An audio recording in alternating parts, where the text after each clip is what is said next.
So many plastic bags and so much crap in the water.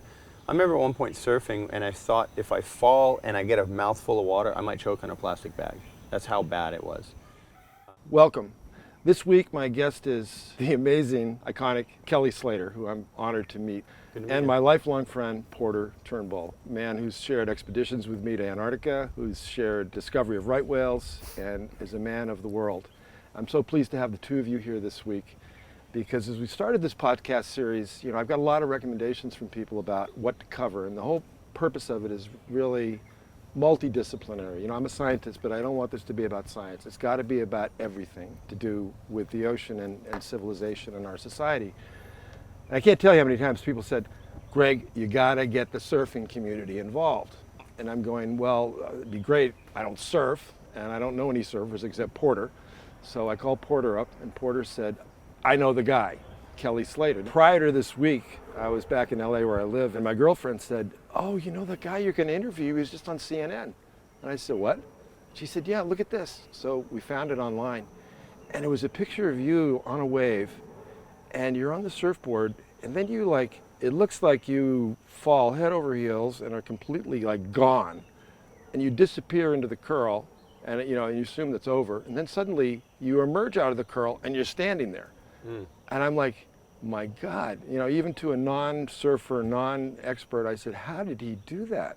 The kinesthetic ability that you have, you displayed there, and then I've since learned that this is part of your art, part of your profession, part of what you're so good at. So I'm kind of hooked now. And I even last night talked to somebody about maybe trying surfing myself. I asked if it was too late. Somebody said, no, it's never too late, Greg. You might be able to do it. But before we get into all that, I did a little bit of research, and I was struck by this one quote by Timothy Leary. Surfing is a metaphor of life to me. He says, think of the tube, now think of the wave, as being the past. And what you're trying to do is engage with the past in the present moment, which I guess is like when you start to ride the wave. And then riding the wave is the future, right? So I started thinking about that. That's a pretty good metaphor, actually. It's very zen. So as a surfer, I guess you are looking at the wave coming, and that's the past. So we're all in our lives right now thinking about what happened yesterday, what happened the week before. And we've got to engage in this moment based on the past. But more importantly, we want to ride this moment into a future that we're all satisfied with, whether it's going to be going to see your daughter this afternoon or go surfing or whatever. And I guess I kind of wanted to get your reaction to this quote. Have you heard the quote before? Does it make any sense to you? I've read a couple quotes from him just somehow touching on surfing. So I kind of surmised that he must have had some friends that surfed or something. He was kind of in that Laguna Brotherhood or something. Right. And a lot of those guys surf. Just as far as a wave being a metaphor for life, my take on it would be that the tube is essentially like the center of the universe for a surfer. And it's the center of all the action. So no matter what kind of surfing you do or where you surf in the world, the ultimate is to get inside the barrel as deep as you possibly can. Because it's sort of like you're almost at the point of no return and then you make it. And so there's something that goes on. It spurs something with the serotonin levels in your mind. It is an addiction. I would say it's probably right up there with some sort of a drug addiction on some level, the feeling you get from surfing. And it just happens to be healthy and positive, and people don't see it as a negative, even though you spend your whole life and all your money doing it. Leave your family, leave your girlfriend, relationships. Yeah. Well, two things you just said there. One is you said he was part of the Brotherhood of Laguna. Is that what you said? Yeah, there was some sort of brotherhood thing going on there. In this, I don't know deeply about the whole. Well, I did notice. I watched. There.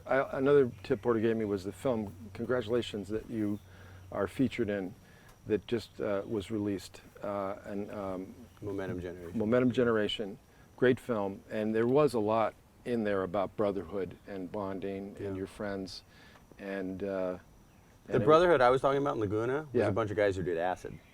That was a different brotherhood. Yeah, different brotherhood. All right, There was some smuggling. There was maybe some illicit things happening there. So, all right. But Different brotherhood. And a lot of those guys sort of dodged the draft, and but quite a few of them surfed and bailed out to Bali and became and they traffickers. had a guru too, didn't they? Baba somebody or other. Yeah. Did they? Yeah. Was it Sai Baba? I forget which Baba it was. He might have been too Yeah, late for there's that. a Baba unknown. But yeah, there was a leader. I think he's like Timothy Leary. He's dead. But yeah. I look at people in the world as ocean people and as like people that are yet to be ocean people. I think everybody at the end of the day wants to be or will be an ocean person, because this planet, you know, this is an ocean planet. And it's been widely acknowledged that if we had the pictures that we have of the Earth today, when we were naming the Earth, it wouldn't be called Earth, it would be called ocean, because this is, you know, it's 70% water. And I've always been struck by, you know, that picture, that first picture that came back from the Apollo. It was shot by astronaut James Anderson as the Apollo spacecraft was coming around the moon. It's called Earthrise. And it was the first time that we saw the Earth in its entirety from a distance, so that it looked smaller, and it was blue. And it was, I think it was 1969. And I always kind of wondered why we didn't pick up on the fact at that time that this Earth is dominated by an ocean, and we better pay attention to that ocean if we're going to continue to survive, because the ocean provides most of the oxygen we breathe, it provides high quality protein for over 1 billion people every day, moderates the climate that we have. The blood in our veins is salty because we came from the ocean originally. I mean, there's just so much about us. We are all ocean people.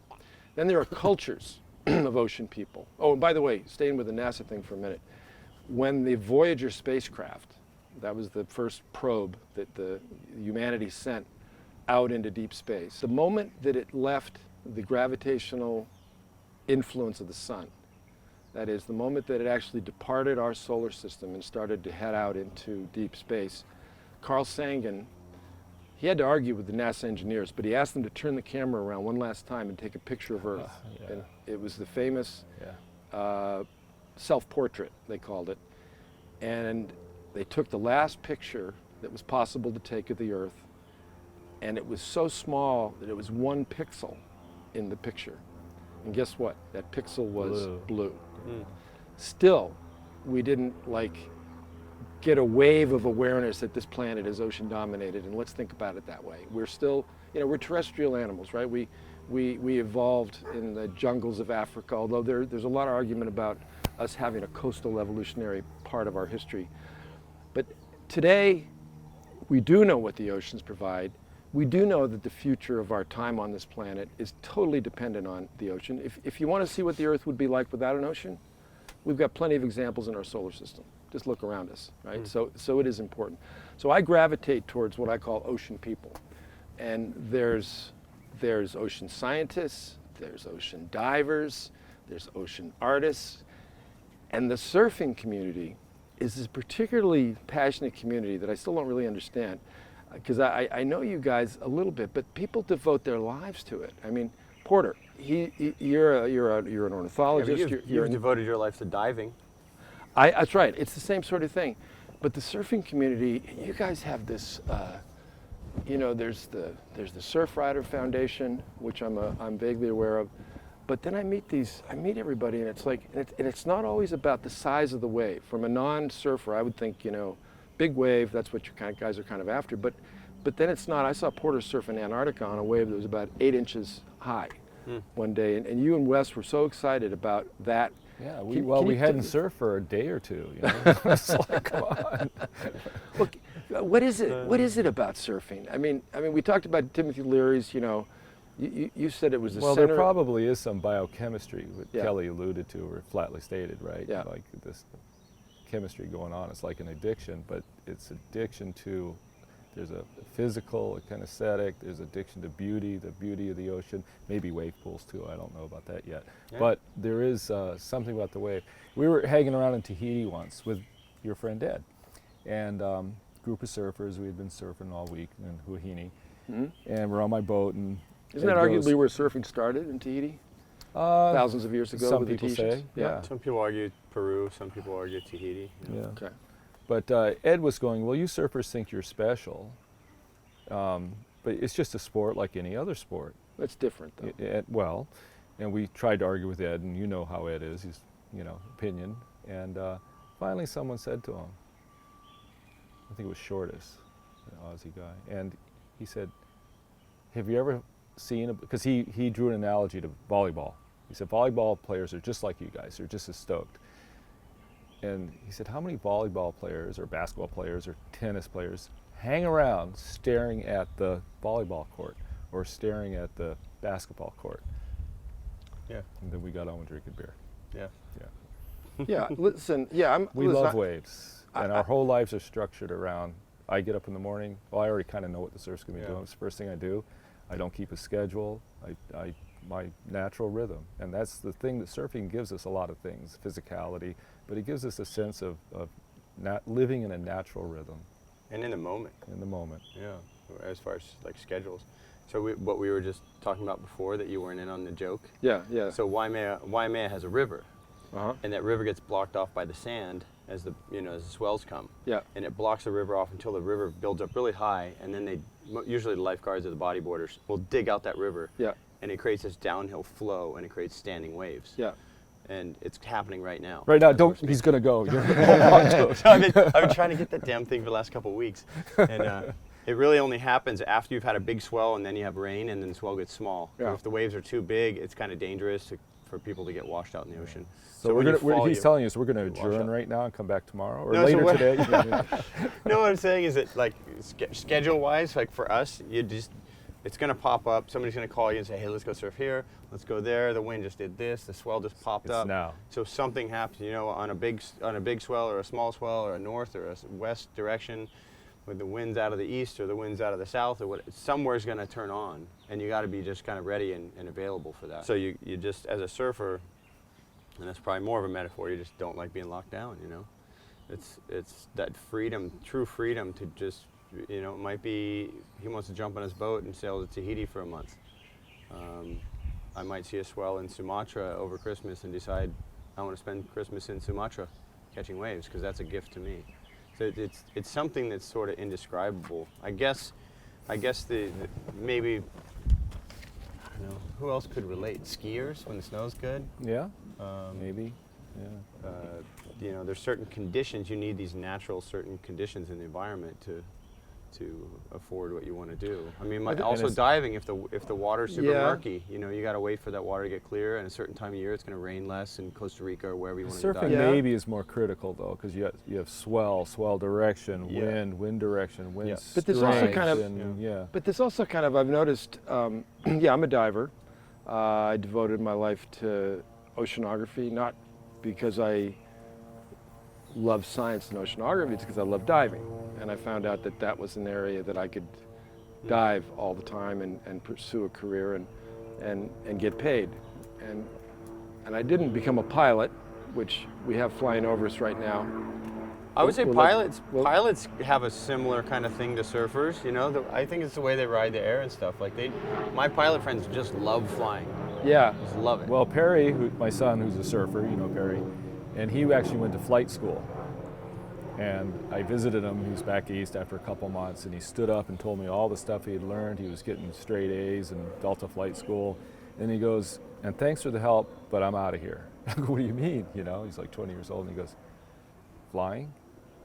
Because I think he thought it was going to be takeoffs and landings and strafing and bombing runs. He said, you're just sitting there. Oh, yeah. And he said, the most exciting time is when you get to do something like get on the radio. He goes, I'm over it. As a surfer, he couldn't handle it. Well, maybe there are different types Different of types of flying. flying. If you're a commercial airline pilot, it's probably not that fun. Okay, But I got a buddy with a plane, and he always takes off and lands, and the rest of the time he's in the back of the plane. You Okay, cheated death again. Okay, pilots, you can actually get a career Right. flying airplanes, people around a But a commercial. schedule, you get a schedule. Diving, you can become an instructor, you can become a scientist like me. I even looked into commercial diving until when I was about 16, until some guy tapped me on the shoulder and said, hey kid, commercial diving is underwater construction work. I think you got more in you than that. Why don't you think of something else? Which I did. Nothing wrong with commercial diving, pays well and all that. But surfing, you can't make a career at surfing unless you are Kelly Slater, as far as I understand. It's a small number that make Yeah. a good living at surfing. Yeah. But there's also or if the original company owners were all surfers. They just wanted to be able to go surf, so they started Quicksilver, Billabong, Rip Curl, these Volcom. All these companies were started because these guys were surfers, and they weren't they weren't the best guys in the world. Some of them were really good surfers or pros, but maybe not world champion guys. And they started these companies, and then that afforded them their lifestyle for the rest of their lives. Was there a moment when you knew that surfing was going to be your career? I had an inkling when I was really young, like 9 or 10. 10 years old, I won the East Coast Championships. And that gave me an idea, like, okay, I must be good at this thing. And then when I was 12, I won a contest against all the older guys. They would run these super heats, which were like the winners of each division. And I was in the youngest division, and I beat all the men's and juniors and stuff. And I won a trip to Hawaii, 1984. You'd never been to Hawaii? No, it was my first trip. How old were you now? I was 12. At that point, I knew, okay, I can beat the best guys. They were basically the best older guys on the East Coast that were amateurs. And then I surfed a pro event and it beat a pro guy from Australia who'd flown to Florida to surf this event. Granted, the waves were about this big, and I was about this big, and he was 200 pounds. Mike Newling was the guy's name. And then when I was 13, I won a pro-am against all the best East Coast. What's pro-am mean? Sorry. Like amateurs can surf in a pro event, amateurs, okay. A pro-am event, and I beat all the best East Coast pros, all the guys from Florida. Right, so you started getting evidence that I got this. And at that point, I realized, like, okay, I'm probably gonna have a career out of this, you know, and because any contest I really put my mind to, I could win. And I realized that was the thing. In fact, when I got here, I was on the phone with a buddy of mine who kind of helps me with a lot of stuff, and he, you know, his quote to me just now, he goes, "Look, Kelly, he was giving me a little talk about some stuff that's going on in my life right now, but he goes, look, Kelly, you got out of that little shithole town you grew up in, and you made something of yourself." And he goes, "No offense to you." He goes, "No offense to your town." I don't care. I love my town, but you know. What was your town? What was the town? Cocoa Beach, Florida. Just so we know. Okay. Yeah, hello, but, Cocoa Beach. So Cocoa Beach, but Cocoa Beach was this town that in the 60s and 70s was the place to be. It was a young place. The Space Center was all there. Buzz Aldrin and all the guys lived in Cocoa Beach or Satellite Beach or Cape Canaveral. Oh, that's right, they did, yeah. They all lived in my All the hometown, Apollo basically. guys, yeah. And Cocoa Beach had the highest average GPA in the nation in the high school because it was all the engineers, everyone who worked for NASA, all their kids were going to school there. So it was kind of like this place to be. It just had this mecca, and it was almost like spring break meets space. And everyone stayed there and partied and worked. There was a lot of jobs in engineering firms and that kind of thing, the aerospace industry. And so it was really a great place when I was a kid. And a lot of that sort of packed up and left. So there hasn't been much opportunity there, I would say, since the 90s or whatever. And you know, unless you actually had a job working on the space shuttle, there wasn't much else going on. There's not a lot of industry around our town. Things are in Orlando, things are in Miami, things are in Jacksonville, maybe Tampa, but you know, kind of there's these sort of areas of that are kind of devoid of much business and potential. So that really wasn't a surfing mecca, was it? No, they coined it. I think it was Ron Johns that did it. They coined it the small wave surfing capital of the world. Yeah. But we have tiny waves. It's what we're known for, and it's almost never good. If it is good somewhere else down the coast or up the coast, it's a little bit better because it gets a fetch of the swell a little more. If you look at a map, Cocoa Beach is just south of Cape Canaveral, Port Canaveral, all the launch pad, and that's a big peninsula of land that sticks out like that. And all the swell tends to come from the north. And so what happens, it pushes all that sand out, and it's got this really shallow bank offshore. So the continental shelf is, you can go out 50 miles and free dive to the bottom, you know. All the swells drag along that continental shelf on the way into the beach, and by the time they get there, they're slow and a lot of the energy's gone. So it's just always tiny. I'm fascinated by your description of the ocean. You describe the ocean in very technical ways, you know. This place has this kind of continental shelf with this kind of break and this kind of thing, and that's obviously from your knowledge of surfing. Well, we all study a lot of different maps surfers and Google Earths and stuff. Oh, do you? Meteorologists, I could tell you almost any coast in the world. Really? Yeah. So what do you look for? Well, you look at the fetch of swell in the ocean. Okay. So you got to have something that's open to a constant swell pattern, a storm pattern. Most storms in the world go from west to east unless they're a hurricane or a cyclone, and those go a lot of times from east to west. Right. So you're kind of looking for the seasonal patterns. Usually wintertime are the big storms. Southern hemisphere is our summer, and northern hemisphere is our winter. Are there a lot of surf spots that have yet to be discovered? I believe so, yeah. He would probably know better than me, but Yeah, Is that I have a something surfers do? You guys are always like trying to find some new place that no one's ever found? Accessibility. Do you need a boat? Can you get there by plane? Is it something that's snuck under everyone else's noses? Is it warm or cold? Yeah.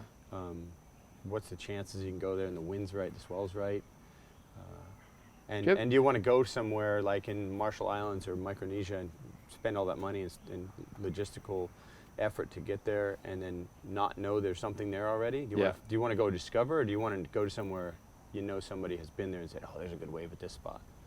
So there's a lot of that. I got a friend whose buddy is a boat captain. He drives boats, sails boats all around the world. And he says he has 400 or 500 charted unsurfed waves around the world. So Because, you know, Kelly, what I saw on that clip at CNN, I saw somebody with, you know, love the roosters here too. This is live, not live, but this is out here in beautiful Hawaii. So everybody forgive the background noise, but it's part of what makes don't forgive it, love it. Love it. We're gonna love it. That's right. We're gonna love this noise. Blame Porter. Yeah, somebody feed that chicken. We used to just measure people's abilities by their mathematical ability and by their ability to write. That's how we did it in school. That's how the SATs were done. But now we recognize that people have emotional intelligence, they have people intelligence, and physical intelligence or kinesthetic intelligence is another area now that we look at. And you obviously are off the chart when it comes to that. Are there any other things you do in life where that comes out? Are there any other sports or activities? I was good at almost all sports as a kid. You were? Yeah. That was my thing. It was like my way to express myself. I did good in school. I was probably third or fourth in my class at graduation. I didn't especially focus on school. I just kind of, when I was there, I was like, I'll get it done, and it didn't seem very hard for me. Yeah. But I definitely didn't. Like my goal as a senior in high school was to not do one day of homework. So I made sure I did everything while I was at school, got it done, and then everything else was free time. But I was good at sports. I used to win a lot of things when we were in elementary school and stuff. I was a pretty good baseball player. I don't know. I always focused on the physical stuff. What about these guys that say that you're dictating terms when it comes to wave riding? Is that the term? Meaning what? What do they say? That you're controlling the wave, that you're dictating the terms. You hear that?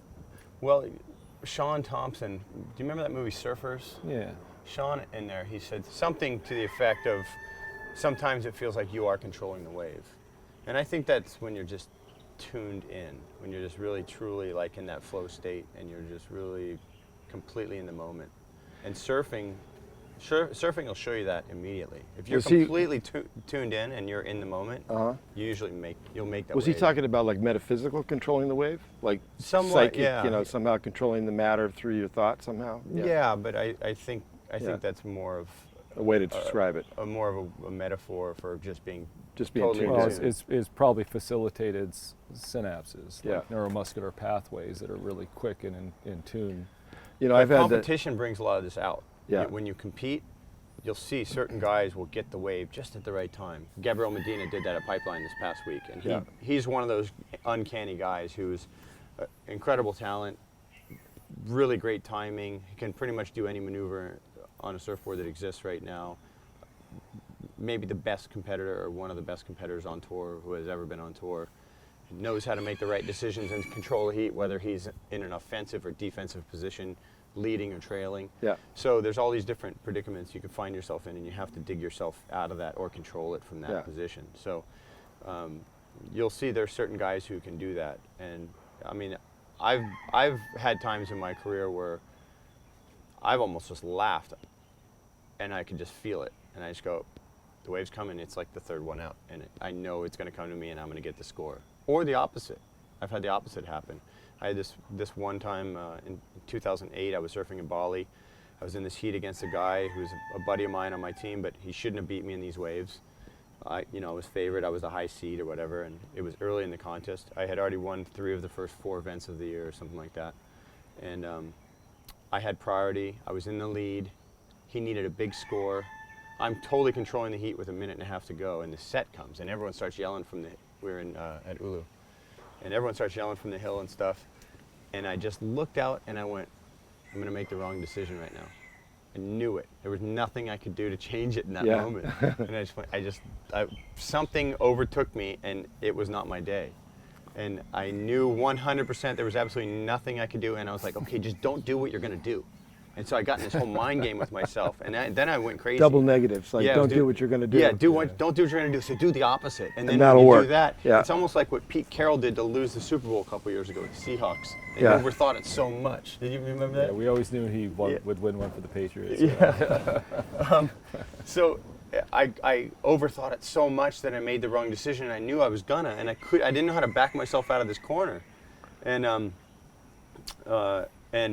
so this wave came, and I had priority, which means you get any choice of waves. And he turned around to kind of paddle, but he didn't really paddle, but I just committed to this wave and I took off, and as soon as I stood up, I went, oh, there was that wrong decision. And the wave wasn't very good, and I didn't increase any of my scores, and I fell, and I look out, and the next wave is absolutely perfect, the best wave of the day, and he gets like a 9.5 and beats me. and the whole crowd goes crazy, and I just felt like everything in the world was against me right then, because I was really far in the lead to win the world title that year so far. Like I said, I think I had won 3 or 4 events to start the year off, and everyone was just like, I'm sure they all had their voodoo doll out, like Slater should lose. And it's one of those times where, even though it's not going your way, it's absolutely like the universe is telling you it's perfect. Wow. Because you're right where you need to be, but it's not what you want to see. When did you first know that you were going to be able to make a living at what you love to do? And if there was ever anything else you thought about doing? When I was 15, I had a sponsor that started paying me about $100, $105 a week, I think I got. And I felt rich, man. I was like, this is cool, because my mom didn't have much money. I mean, my mom basically raised me and my 2 brothers on $500 a week. $100 a week was a lot to me, because it was just in cash, and I put it under my pillow. Literally, just put it under my pillow or under the mattress or whatever. And and next thing you know, after a month or 2, you have a few $100, and when you're 15, you're going out with your friends in a small town, you feel like you got some money, But I didn't spend it on anything but food and gas money, pretty much. And I would say, I think at 16, I signed a couple of contracts and started to make maybe tens of thousands of dollars a year. And then by the time when I was 18, I signed a contract with Quicksilver, where I started to make about 75 grand a year. And then when I was 20, I won the world title, and I probably made 150 grand that year or something. And so I was starting to kind of make a bit of money. And maybe a bit more than that at that time, but at that time I figured, I'm from Cocoa Beach. I'll probably live in either Cocoa Beach or Hawaii, and you knew it was going to happen. You hoped it was happening. Yeah. I mean, by 20, I knew it was going to happen. I was probably at that age the most famous, well-known surfer in the world, and making pretty good money. And and I don't spend money on a whole lot of things other than just a home and travel. So, I don't go out and buy tons of cars and shit like that. So, for me, I was like, I could probably live forever on this, whatever it's going to be. I know a lot of people who are famous, top of their game, and you've got a very genuine humility to you. And I can tell you still work hard.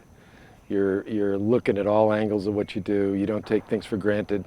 And I take things, I would say things have been, as I got better and better, things become sort of easier for you in a lot of ways in life. You start to make more money more easily for doing less and stuff. So I've definitely had times where I've been overwhelmed by it, and that's probably the biggest thing. Like I just still, my favorite thing to do every morning is to go surfing. And if I'm not surfing, I go play some golf. But I just love what I do so much, and my mind still ticks over. 2 weeks ago I was home in Florida, and I went surfing with a childhood buddy of mine. We were kind of like rivals as kids, and just me, him, and his kids went surfing, and spent 2 days surfing all day.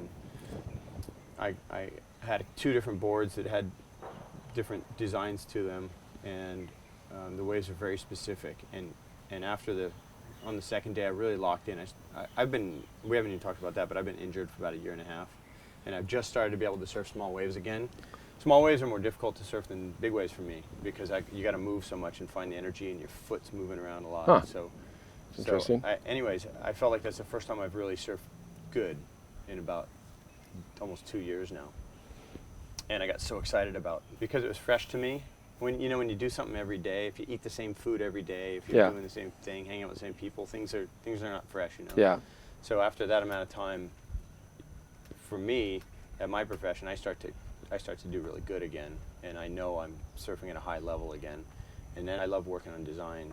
So I realized I had like these sort of light bulb moments about my surfboards and about the design and what I want to create in a board and the different types of wave that need a different type of design, whether it's templates or rockers. So you design surfboards? Yeah. Okay. Yeah. So makes sense. So I think the thing is just being inspired by the thing you love, because you find something new or something that's old new again to you, and in that way, I get really tired of competition. To be honest, after 35 years of competing nonstop, pretty much, I'm really tired.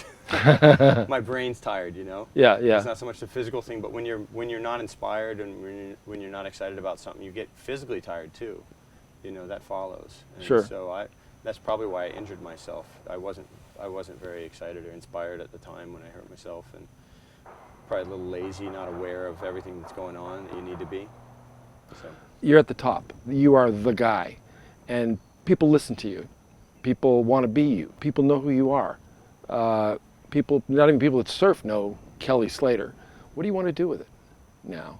I mean, you can keep competing, or you've got a platform, and you don't have to do anything. I'm not putting you on the spot here. You can say, I want to raise my daughter and have a nice life, But do you have any? Is there anything along those lines? There's only really kind of two things. One, I heard somebody say the other day, the only good use for fame is to do something good with it. Yeah.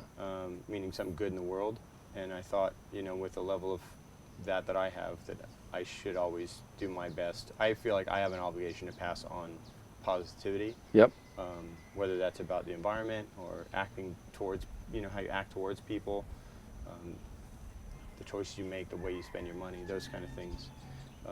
You see a lot in pop culture with famous people. You see a lot of people spending money on stupid stuff, out partying and that kind of thing. And the message that sends to kids, it just drives me nuts when I hear people are influencing kids to do drugs, party, do that kind of shit and waste your life, But as a kid, my mom beat it into me. She just was like, look, drugs are stupid. Look around you, see if you find anyone who's a drug addict that's done good with their lives or been successful. And it just was like so obvious to me growing up. Anyone who drank or did drugs was basically an idiot. And so I just never got into that kind of thing, and all my energy was focused on the physical stuff with surfing and enjoying that and building that around myself. Either send that positive message out, or part of me wants to kind of disappear on a boat. It's probably inspired by this guy a little bit. Yeah. But sometimes I think it'd be nice to buy a nice catamaran and just go and live the rest of my life like that. Yeah. You'll need a navigator. I can help you out there. What did somebody? I read this other quote by somebody. He said, "I spent all this time becoming who I am, and now I want to learn how to be nobody." Yeah.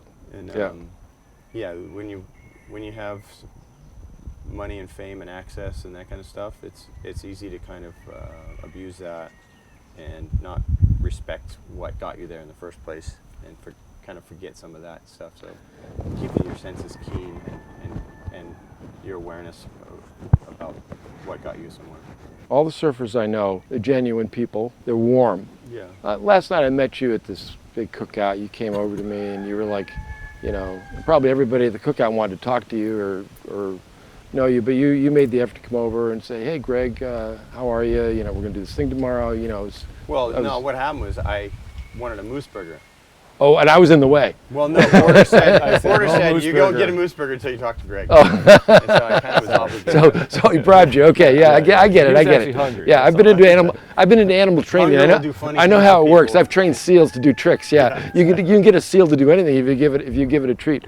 No, but seriously, and also about the environment. I've noticed that surfers care about the ocean and the environment, and I also Of course we do by nature, but I'll probably push back a little bit with some Yeah. topics here as you dig in. Push a back, little yeah. bit.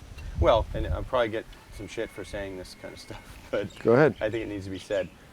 The environmental impacts of making clothing and surf products, it needs to be addressed by all the companies. It really does. What specifically? What are you talking about?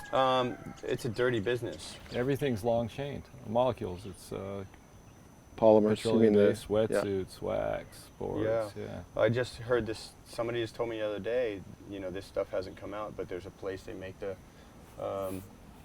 wetsuit materials around in Texas, and there's this huge pocket in that local area of cancers.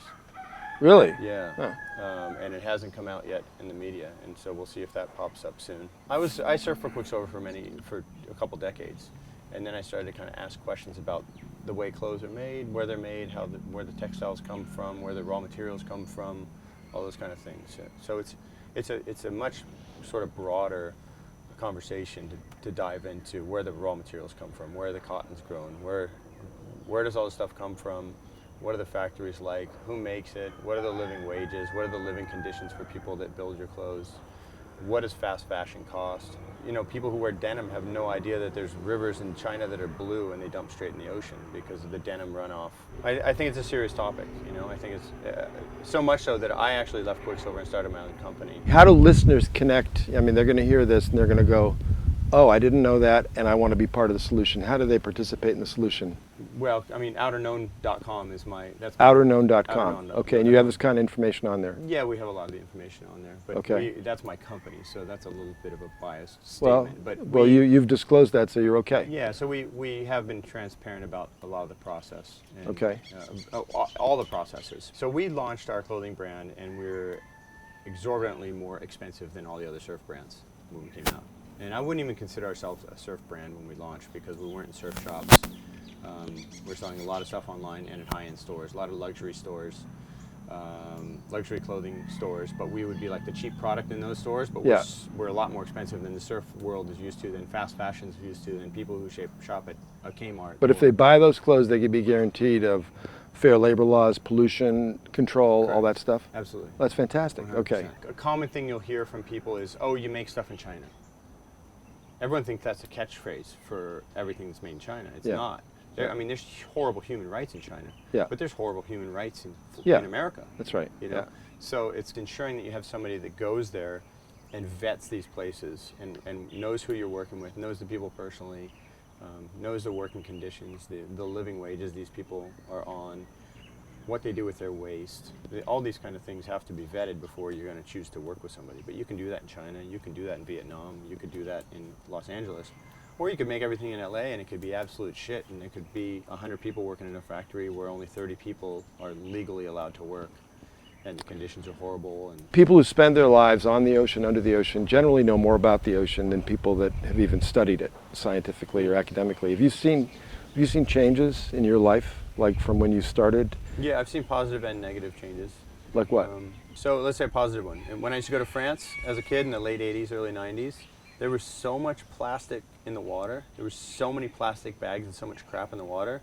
I remember at one point surfing, and I thought if I fall and I get a mouthful of water, I might choke on a plastic bag. That's how bad it was.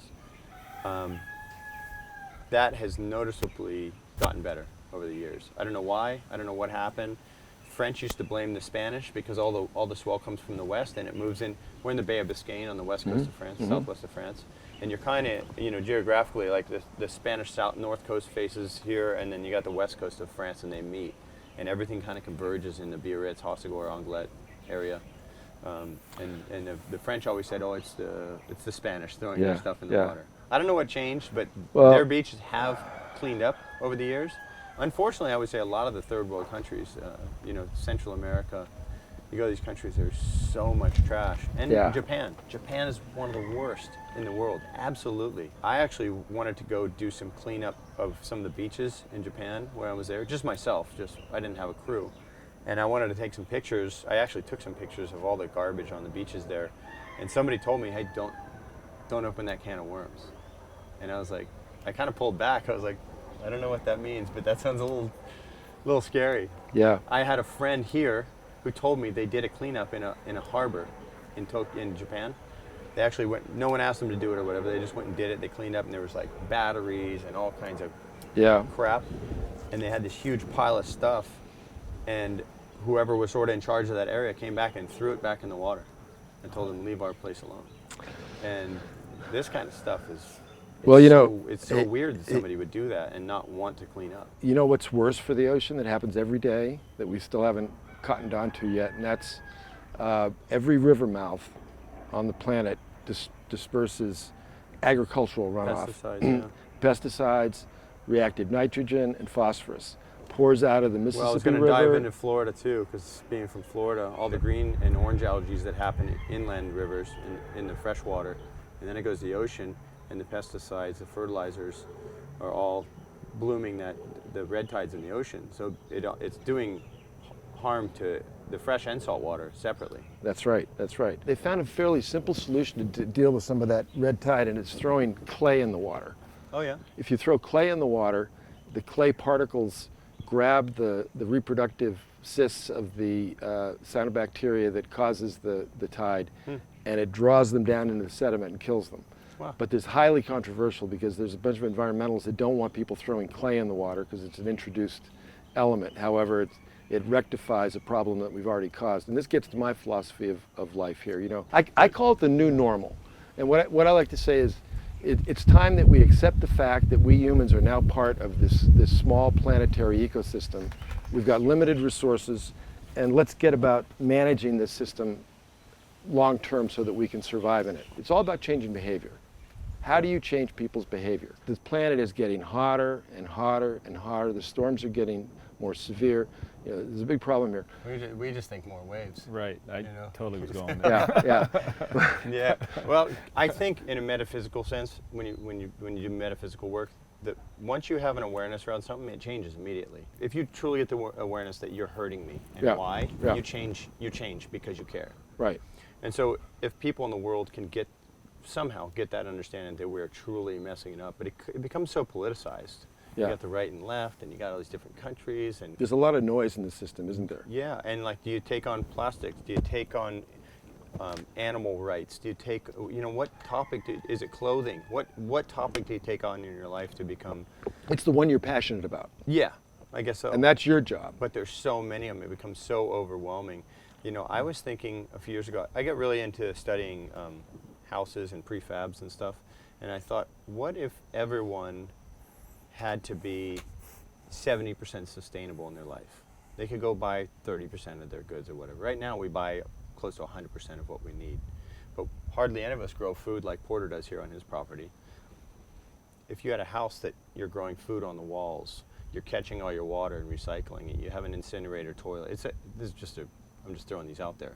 But if you had a prefab kind of house you could buy like that, and the whole build-up process of that was done in a sustainable way, that it wasn't creating extra crap in the environment. I'd hate to see this world have to get so socialized that everything is like Big Brother has to overlook and say what you can and can't do. At the same time, there needs to be some barriers to what we're doing to this world. We always love to look back to World War II because that was the last time the world had clearly defined lines of good and evil, right? And there was a battle for good, and good won. Now, what did it take to win that battle? It took complete commitment. At the beginning of World War II, President Roosevelt called all the car manufacturers to Washington, D.C. Yep. And he got them all in a room, and he said, okay guys, we're at war, and I'm gonna need 4,000 tanks every month. I'm gonna need 10,000 Jeeps every 2 months. And he gave them a shopping list of military gear. And the car manufacturers, they all looked at each other and they said, I'm sorry, Mr. President, we can't do that. And he said, what do you mean you can't do that? And he said, well, if we do that, we can't make cars. And he said, oh, you don't get it. You're not gonna make cars anymore. We're just gonna make this stuff because we have to win this battle. If we don't win this war, it's over. So during World War II, for about 3.5 years, there were no cars made in the United States. I mean, there was a few, but the car you don't see 42, 43, 44 Chevys. They didn't make them. Exist. They didn't make them, Yeah. and we're still making cars. Yeah. Our efforts are half-hearted. we are going down the toilet right now, unless it's more than growing your food at home. It's more than driving an electric car. It's finding ways to transform the whole economy of Asia through some sort of incentive program. And you're right, it can't be a big brother thing. Yeah. Every great thing in the world that ever happened started with a conversation. Think about that. I had an idea around this. Yeah. And I don't know, maybe it's good, maybe it's absurd, but I consider myself kind of apolitical. I don't know, I take each topic as it is and I have my own opinion about it. Yeah. But I'm not a voter. I don't like to get embroiled in that battle very much. Of course, I You're like an influencer though, Kelly. Yeah, that's fine, but I mean, people make their own decisions. Yeah. You know, and People listen to you, I'm though, not to say especially that young my people. decision's better than some Yeah. other guy. You know, I Yeah. got probably my own reasons for saying what I say. But I had this idea when Trump got elected. I was with some friends that were they thought it was the end of the world. I mean, I Yeah. had friends we were in Fiji, and some friends of mine were literally crying when it happened. And I was like, I don't know. It's like a different face doing the same thing. I don't know if it really matters who's in office anymore. I really don't. And people are going to be surprised probably by me saying that, but I don't know if we see any change, because it seems like corporations run everything. And it seems like they just lobby behind closed doors to make things happen, and then you put some different thing out in the news. You know, if you watch CNN, you watch Fox, you watch MSNBC, you're going to see completely different stories about the same exact thing. So no one's getting true information. But I thought when Trump won, I thought, wouldn't it be great if Trump went, okay, we have let's just take an energy crisis. We also have job crisis. We have poverty, etc. So why not go collect the best brains in technology, the best young minds in the world that are going to influence the world for the next 20, 30, 50 years, 100 years, put them all together, take these poverty-stricken areas, create vocational skills for people either to build or to learn about technologies, and create more focus on renewables in America and make us the forefront of the future of electricity and energy, and make that accessible for people around the world. And I went, this guy could go from being the most hated guy ever to become president to the most loved guy because he did something good for humanity. And I think there's an opening for things like Kelly, that to that's happen. exactly how we have to think. Yeah, and I think there's an opening for that, for those things to happen right now, because people are so polarized. I mean, you could say Obama was way over here, and you could say Trump's way over here, or at least in the mindset or the diplomacy that it happens or whatever. Obviously, Obama was a much more diplomatic person, as far as he felt like a guy maybe you could sit down and talk to. Trump, for the average person, feels like he's going to tell you how it's going to be. So they're so different, but who knows how different they really are when, at the end of the day, what got done business-wise. It seems like, that's why I get back to corporations. It seems like they end up running things in the end. As long as business is doing well, or potentially going to do well soon, that's what kind of structures the policies. I agree with you. In terms of this show, I'm apolitical. You know, I don't want this to become a political show, but there is something to be said for autocrats, people that are very, single-minded. It's like if you can get them to do what you want, that kind of activity that kind of mindset is good, right? So as you just pointed out, if somebody like Donald Trump, who wants everything his way, hey, you might hate the guy. It doesn't matter. But if he can do something that is ultimately good for you and for me. Can you get an audience with him? I bet you could. Have you met him? I met him once years ago, but Yeah. I don't know. I got a lot of friends who know him. Yeah. Yeah. You are an influencer, though. People listen to you. Do you believe in astrology? We have the same birthday. That's the only reason I asked you that. February? Yeah. Oh, wow. Oh, interesting. Isn't that right? Yeah. I've had a few friends, a few close friends that had my same birthday. Is that right? But I guess it's a law of averages, Yeah, I don't know if I do. I do find it interesting when you read. I'm a scientist, though. When you read about zodiac signs, yeah, but you were talking about metaphysicality, metaphysical world last night. So some things I believe are science yet to be described. Yeah. Yeah, Nikola Tesla talked a lot about that kind of stuff. I don't know. I think when you read something and it speaks to you, when it seems like something that is good for you, then it makes sense. You're learning a lesson. I don't know if astrology works or not. Yeah. I can't say that it does. I just thought it was kind of fun we were born on the same birthday, different years, but the same day. But I think it's cool if somebody's going to look at their crystal ball and then tell you something that you're like, oh my God, I feel that. And that's why we both put up with Porter, huh? Probably. Does his mother pay you to be his friend too?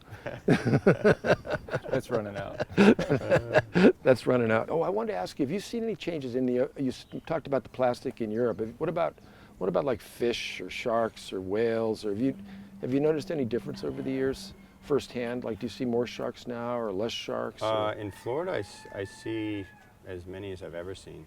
It's crazy. Like people, you know, I got a few friends. There are more now. Yeah, there's a few friends I've met online that are talking about, you know, sharks are all dying off and this kind of stuff.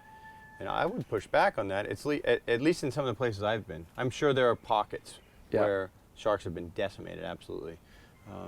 But I think there's a lot of imbalances around the world. I think Reunion Island's probably a good example of that, where a lot of shark attacks happen on surfers in the past few years, the past 6 or 8 years. Because they kind of fished everything out, and it's a volcanic island, and it's super ultra deep around it. So the sharks are near shore, the fish are gone, they're going to eat anything that moves. So there's been an imbalance there. That's probably why there's been so many attacks. You ever had a shark approach you surfing? Yeah, well, I don't know if I've been looked at as a meal yet. I mean, I'm sure I have at some point. Like from below. Yeah. But I was fishing in Florida a couple of years ago. We were going out trying to get cobia, and we thought, oh, we'll fish off the back of all the shrimp boats that are out there, and a lot of fish hang out just behind and get the bycatch and stuff. And there was at least 150 sharks behind every single boat, and we couldn't catch a fish. There were so many sharks. I actually reached down the water and picked one up by hand. Really? They were just, they were coming around our boat What so kind? much. I don't know, a little blacktip, I think. Little blacktip? Yeah. One thing people don't realize, though, is that there's been shark conservation measures in place now in places for 5, 10, 20 years in some cases. Yeah. And Great the sharks, whites have been the sharks 30, 40 years. They're beginning to come back now. Yeah.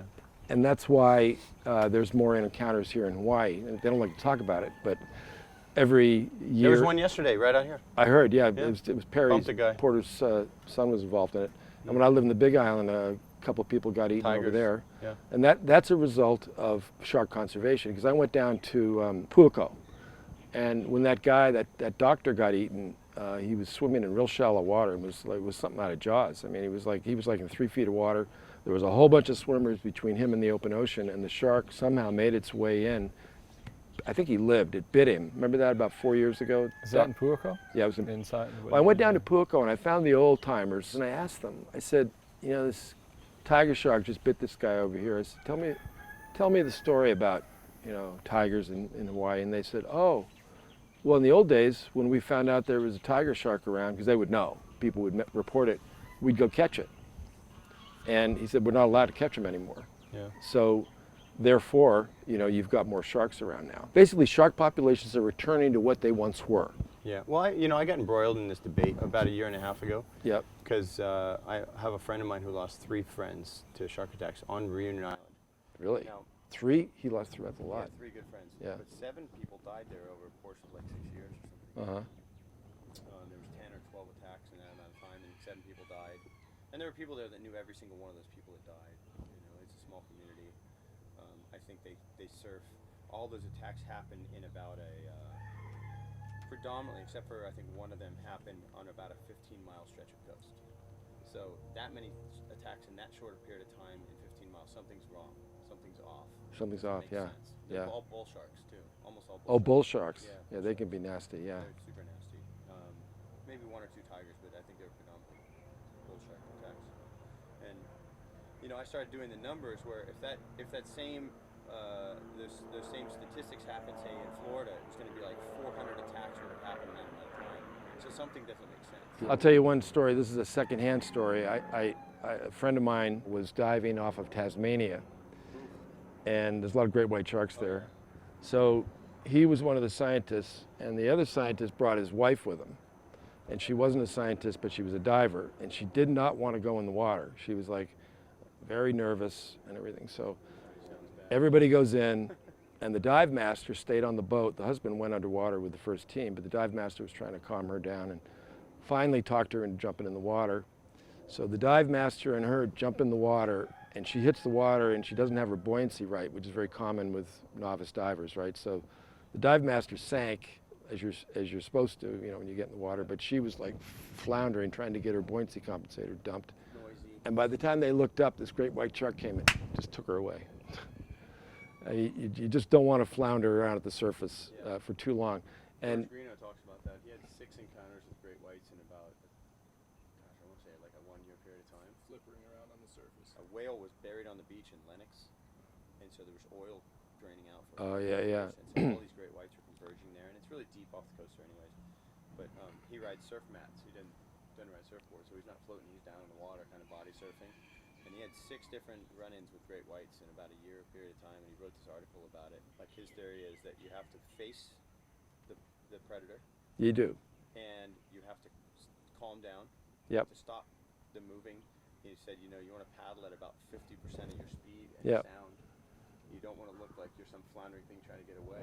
As soon as the gazelle starts running, the lion eats it, right? You paddle right at it. Yeah, he goes paddle right at it. And There's a psychology to it. They can feel how you're feeling. One tricked him because there was a morning sun to the east, and the thing got on the side of the sun and was coming at him, so he couldn't tell where it was. Yeah. And he had another guy with him, and they were in pretty shallow water, and he had the other guy get behind him. He's like, I've dealt with these things, but he got through all of them. But 6 run-ins with great whites. I've never had one run-in with a great white, so that's a lot. I've never had it. The biggest problem I ever had was a silky shark. Yeah. It was about 5 miles offshore. We were doing a blue water dive, and they're used to responding fast because Like an oceanic whitetail. yeah, like an oceanic whitetip would. And as soon as I popped in the water, man, he came right at me. I had a shark stick, so I whacked him off, and he went out about 10 feet. He came right back. I whacked him again, and then he just went out there. And then he realized that I wasn't something to eat, and he was kind of curious. He just kind of hung out for a while. But other than that, I haven't had any problem at all. Because usually with the gray reefs, when they start to get upset, you can tell because they kind of hunch up a little bit. We had one come up on us in the Bahamas. My friend's daughter speared a fish, and the thing was on her. We never moved about more than 6 feet from her, and I thought it was going to bite her. So Gray reef? Yeah. Yeah. I got between her and the shark and kind of started poking at it. Yeah. And I was like, I'll take a bite before she will. She got the fish out of the water, and the thing backed off. Yeah. My instinct was to try and protect her because I'm like, I'm a guy, I'll get in the way. But as soon as I did, I'm like, oh shit, I could be in trouble here. Yeah. And but luckily it backed off. But I was just gonna clean up on that Reunion Island thing I was Yeah. telling you about. Yeah. So I was real sick. I was breaking a fever, and I'd been in bed for a couple days. It was my birthday actually. Our birthday. Our birthday. That's fast. You're good. And I opened up my phone and I read this an Instagram post from him, and he said, it's horrific to watch another friend of mine die from a shark attack. And I said, all the sharks should be culled until the bites stop, right? So I just said that on his comments, and then one of the surf sites picked it up and posted it, and all of a sudden it became like a news thing. Oh. And for about a week straight, nonstop, I got attacked by shark people. Conservationists, yeah. Conservationists. And I had people telling me, "Fuck you! I hope you die. You should die before a single shark should die," and all this kind of stuff. And I was like, "Wow, these people are crazy about this stuff, And I understand they're like trying to protect nature or whatever, but They're going to put themselves in. I doubt they're going to go fall on the sword before a shark. Ask them how they would feel if they were in the water with the shark attacking. Well, they just say you shouldn't use the water because that's for nature. And I said, well, we're part of nature now. We have the right to go use that. If any animal in nature is in a certain area and something goes to kill them or their own, they're going to fight back and kill it. Yeah. So I mean, it's a natural reaction, but we shouldn't. I don't think we should go kill to control everything necessarily, but to protect ourselves, it's kind of it's a little bit of a different argument. But I'm sure even this coming up, people would go crazy on me again. But I want listeners to know sharks are not demonic. They're not after us. We need them. They keep the ocean healthy. Yeah. And you just have to be careful of any wild animal, including sharks. I lived in LA for a long time, and I was stuck in traffic, and you get road rage. You just do. Like, I don't care how zen you are. Like, at some point, you're gonna get road rage from all the traffic. Yeah. And I wanted to start this. I wanted to start like a radio show or podcast, if you will, that would play during peak traffic hours about shark attacks. Because I figured that while people are in their cars, they'd be enjoying listening to this. They wouldn't want to get home. Hear all these stories about shark attacks. Kelly, as a thank you from me to you. This is a book about the ocean. It was written in the 1860s. Wow. And it's Plastic.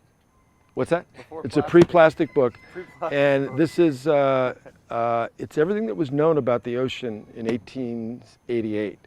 And I find it a very good read, and it's my way of sincerely thanking you for your time and your insights for being on the show. So thank you, you. for that. There you Thank go. you. You All bet. right. All right, Yeah, thanks.